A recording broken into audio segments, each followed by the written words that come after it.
Regardez ça. C'est peut-être le plus gros serpent que le monde ait jamais vu. Le colonel Remy Van Lierde était un respectable chef d'escadron de la RAF.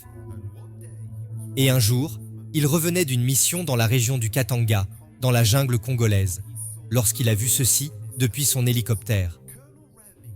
Le colonel Remy décrit le serpent comme mesurant 15 mètres de long. 15 mètres, ce qui en fait le plus grand serpent jamais découvert par un humain. Ce qui rend cette histoire particulièrement convaincante, ce n'est pas seulement le fait que Van Lierde était un témoin oculaire fiable, un héros de la Seconde Guerre mondiale, mais aussi le fait que des zoologistes et la CIA elle-même ont examiné les photos du colonel et ont déclaré qu'elles étaient authentiques, qu'il ne s'agissait pas de faux. Vous ne me croirez pas si je vous dis cela, mais il existe un serpent encore plus dangereux que celui photographié par le colonel. Mais avant de vous le présenter, laissez-moi d'abord vous montrer le plus grand serpent que l'on connaisse aujourd'hui. Médusa est un python réticulé de plus de 7 mètres et demi, qui est réputé pouvoir manger un cerf de 36 kilos au petit déjeuner. Après quelques recherches, il est difficile de savoir où Médusa se trouve aujourd'hui. Aux dernières nouvelles, il fut rapporté qu'il vivrait dans une maison hantée appelée Edge of Hell Company. Mais une chose que nous savons, c'est que si Médusa est toujours en vie, la dernière fois qu'il a été enregistré en 2011 par le Guinness World Records, il mesurait plus de 8 mètres 30. Mais si aujourd'hui il est toujours en vie, une chose dont nous pouvons être sûrs, c'est qu'il sera beaucoup plus grand. Alors, avez-vous deviné quel est le serpent le plus dangereux du monde? Je pense que beaucoup de gens penseront que c'est le titanoboa, mais je vais vous dire que ce n'est pas le cas. Au cas où vous ne connaîtriez pas ce serpent de la taille d'un mammouth, le titanoboa est un reptile de plus de 15 mètres et demi, qui s'est éteint juste après les dinosaures. Plus de 30 fossiles ont été découverts dans des mines de charbon près de Columbia, mais ce n'est pas tout. À Bornéo, il existe un serpent dont on dit qu'il mesure 30 mètres de long. Ce serpent s'appelle Naboo, et les habitants ont même pris des photos de ce serpent. Mais lorsque de nombreux experts ont examiné les photos, ils ont affirmé qu'il ne s'agissait que de l'œuvre d'un logiciel de retouche. Ok, l'attente est terminée. Quel est le serpent que tous les hommes et toutes les femmes doivent fuir à des millions de kilomètres? Ce serpent est connu sous le nom de serpent des temps anciens, connu aussi sous le nom du grand dragon. L'une des raisons pour lesquelles ce serpent capture ses proies est qu'il est si attirant pour les yeux qu'il les éblouit par sa beauté. Une autre raison, et cela va vous paraître fou, c'est qu'il peut communiquer avec les humains. Et non seulement leur parler, mais aussi les charmer et les tromper. Peut-être que vous n'êtes pas encore impressionné. Eh bien, saviez-vous que l'arme secrète de ce serpent est qu'il est en fait un ange? Cet ange a pris la forme d'un serpent. Et il est aussi sage et intelligent, aussi fort que vous pouvez l'être en tant qu'être humain. Il n'y a pas un homme ou une femme en vie qui puisse rivaliser avec la puissance d'un ange. Donc, quel est le nom de cette espèce de serpent? Il s'appelle Satan, et il n'y en a qu'un seul. Satan n'a pas été créé pour ressembler à un serpent. Mais un jour, il est entré dans le corps d'un serpent. L'une des créatures que Dieu avait créées et déclarée bonne. Et Satan s'est servi de ce serpent comme d'un outil, comme un moyen pour faire chuter la femme dans le péché. La plupart des gens ne savent pas que 99% des représentations du serpent dans le jardin d'Éden sont erronées. Toutes les peintures, tous les films montrant le serpent sont complètement inexacts. Avant de vous expliquer pourquoi, tout d'abord, je dois vous montrer la stratégie de Satan. Je dois vous montrer comment il gâche la vie des gens, et il gâchera la vôtre si vous lui donnez l'occasion. Tout comme dans le jardin d'Éden, Satan déguisera son vrai caractère et viendra à vous. Ève ne cherchait pas le serpent, mais c'est le serpent qui cherchait Ève. Ensuite, le diable plantera la semence du doute dans votre esprit. Qu'a-t-il dit à Ève? Dieu a-t-il vraiment dit « Vous ne mangerez pas de tous les arbres du jardin? Et il utilisera exactement la même méthode sur vous aujourd'hui. Il vous fera douter de la véracité de la parole de Dieu. Il vous fera penser, puis-je vraiment laisser Dieu être l'autorité de ma vie? Dieu me refuse-t-il un plaisir supérieur? Parce qu'il ne veut pas que je sois heureux. Si Satan avait un énoncé de mission, ce serait FOMO, la peur de manquer. Dieu veut-il vraiment que vous passiez à côté de tout le plaisir qu'il y a sur Tinder? Dieu vous aime-t-il vraiment? Comment peut-il vous aimer s'il ne veut pas que vous sortiez et fassiez la fête comme tout le monde? Dieu est-il vraiment si intéressant? Je veux dire, ne vous embêtez pas à lire la Bible, alors qu'à la place vous pourriez regarder ceci et cela sur Netflix, ou vous pourriez avoir ceci sur Internet à la place. Les gars, je crois vraiment que la racine de presque tous les péchés est ce mensonge, selon lequel Dieu n'est pas suffisant. Que Dieu nous cache des plaisirs et que l'herbe est toujours plus verte de l'autre côté. Comme vous le savez, dans cette histoire, Ève explique au serpent, qui acte manifestement en nul, que Dieu a dit que l'on pouvait manger de tous les arbres du jardin, sauf celui-là. Si vous mangez de l'arbre qui se trouve au milieu du jardin, vous mourrez à coup sûr. Le diable change alors de vitesse et dit « Vous ne mourrez point ». Mais Dieu sait que, le jour où vous en mangerez, vos yeux s'ouvriront et que vous serez comme Dieu, connaissant le bien et le mal. Allez, soyez honnêtes avec moi. Si un être puissant se présentait devant vous et vous disait « Je peux vous rendre semblable à Dieu », cela ne vous inciterait-il pas à écouter? Il y a donc une chose dont je veux vous avertir dans cette nouvelle année. Il y a une chose dont je veux que vous vous méfiez. Méfiez-vous des sages mondains. Méfiez-vous de ces gens qui semblent être des anges de lumière, qui promettent de vous faire progresser, de vous aider. Vous devez regarder sous la surface. Vous devez regarder au bout de leur chemin. Leurs enseignements vous conduisent-ils à un plus grand amour pour Dieu, à un plus grand amour pour l'Évangile, à plus de sainteté, à plus de dévotion au Seigneur? Ou bien leurs enseignements vous conduisent-ils vers plus de mondanité, à plus d'égocentrisme, à l'amour de l'argent, à l'amour des plaisirs de cette vie? Je ne dis pas qu'il ne faut jamais écouter les non-chrétiens sur Internet. Je ne dis pas que les gourous du développement personnel ne peuvent jamais être utiles. Mais je dis qu'il faut faire très attention en cette année qui vous écoutez. Parce que le diable a ses sbires dans tous les coins d'Internet. La Bible dit « La femme vit que l'arbre était bon à manger et agréable à la vue, et qu'il était précieux pour ouvrir l'intelligence. Elle prit de son fruit et en mangea. Elle en donna aussi à son mari, qui était auprès d'elle, et il en mangea. » Vous voyez, le diable a exploité les points faibles d'Ève. Il savait qu'elle aimait les belles choses, et il savait aussi qu'elle voulait être sage, comme le Seigneur. De même, mes chers amis, le diable connaît vos points faibles. Vous voyez, le diable est un peu comme l'algorithme de YouTube.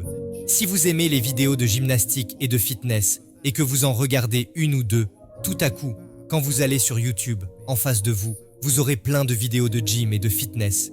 Vous cliquez dessus, car ce sont les vidéos qui vous intéressent. De même, le diable vous observe. Mais il ne dispose pas seulement de quelques points de données comme Google. Il n'a pas qu'un petit historique de recherche. Non, il vous observe tout le temps et il sait exactement comment vous faire cliquer. Vous voyez, le diable sait que s'il fait miroiter un bel appât devant cette femme, elle mordra. Il sait que s'il décourage cet homme, s'il l'écrase avec ça, et qu'il fait miroiter cet appât devant lui, il tombera. Et mes chers amis, la seule façon pour vous et moi de battre notre ennemi, parce que cet ennemi observe les humains depuis très longtemps, et il est devenu un expert pour nous faire pécher. La seule façon pour nous de le battre, c'est de se connaître, c'est d'avoir une conscience de soi, pour prédire 10 coups à l'avance. Ok, je suis à l'université et la semaine des nouveaux étudiants approche. Et je sais que c'est une semaine où je pourrais très facilement être tenté. Ok, ce soir, je suis seul. Je suis seul à la maison pour une longue période de temps. Je dois être très prudent. Ok, ce vieux copain de beuverie avec qui j'avais l'habitude de sortir, il m'a téléphoné et m'a dit « Peut-on se voir ?» Et j'ai dit « Oui, je dois faire très attention. Ce collègue de travail, je suis en voyage d'affaires avec lui. Oh, je pourrais facilement tomber dans le péché avec eux. Mes chers amis, il faut se préparer au combat. Et la seule façon de se préparer, c'est à genoux, parce que le diable est très rusé. Donc une fois qu'Adam et Ève ont mordu à l'hameçon, l'Éden a été détruit, le paradis fut perdu. Mais le serpent a été maudit par Dieu pour marcher sur son ventre. On lui a dit qu'il mangerait de la poussière le reste de sa vie. C'est pourquoi 99% des artistes dessinent mal le serpent. Ils le dessinent comme un serpent, enroulé autour d'un arbre. Mais il est clair que le serpent devait avoir des jambes. Certains disent que le serpent aurait ressemblé à un crocodile, à un iguane, ou même à un dragon étincelant. Mais certains théologiens bibliques pensent que le serpent aurait pu ressembler à une créature délicate, un animal innocent. Comme le dit le verset 14, « Tu seras maudit entre tout le bétail ». Comme si le serpent était déjà un type de bétail et qu'une fois qu'il a désobéi à Dieu, il l'a maudit instantanément et l'a transformé en un reptile rampant. Martin Luther a dit « Avant le péché, le serpent était un très beau petit animal, très agréable à l'homme, comme les mulets, les moutons et les chiots le sont aujourd'hui. » Je vais maintenant faire une déclaration, et vous me direz oui ou non si vous êtes d'accord avec cette déclaration. Il s'agit certainement d'un serpent dangereux, mais aussi d'un serpent écrasable. Êtes-vous d'accord avec cette affirmation? La Bible dit « Je mettrai inimitié entre toi et la femme, entre ta postérité et sa postérité.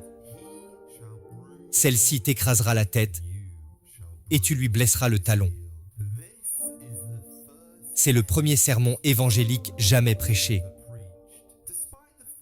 Malgré le fait qu'Adam et Ève aient chuté, un champion s'est levé de leur arbre généalogique et ce champion s'est dressé contre le serpent et lui écrasa la tête. Satan a introduit le péché dans ce monde. Il a détruit le monde parfait de Dieu et a marqué les hommes et les femmes à son image. Il a commencé un combat avec l'homme, mais Dieu est intervenu pour l'écraser. Et Dieu a immédiatement réparé la destruction qui avait été causée et a promis un remède sur le champ. Ce remède était la promesse d'un sauveur. Et ce sauveur est venu. Il s'appelle Jésus-Christ. Et comme le disait la prophétie, le diable l'a effectivement blessé au talon. Dès la naissance du Christ, dès son entrée dans ce monde, le diable a fait tout ce qu'il pouvait pour l'en empêcher. Il est entré dans un roi appelé Hérode, et quand Hérode a appris qu'il y avait un autre roi sur le terrain, il a fait tout ce qu'il pouvait pour éteindre la lumière du monde, avant même qu'elle n'ait commencé. Le Seigneur Jésus-Christ a averti ses disciples. Il a dit « J'ai vu Satan tomber du ciel comme un éclair », parce qu'il savait à quel point le diable était dangereux. Jésus-Christ a affronté le diable quand il était dans le désert, pendant 40 jours et 40 nuits.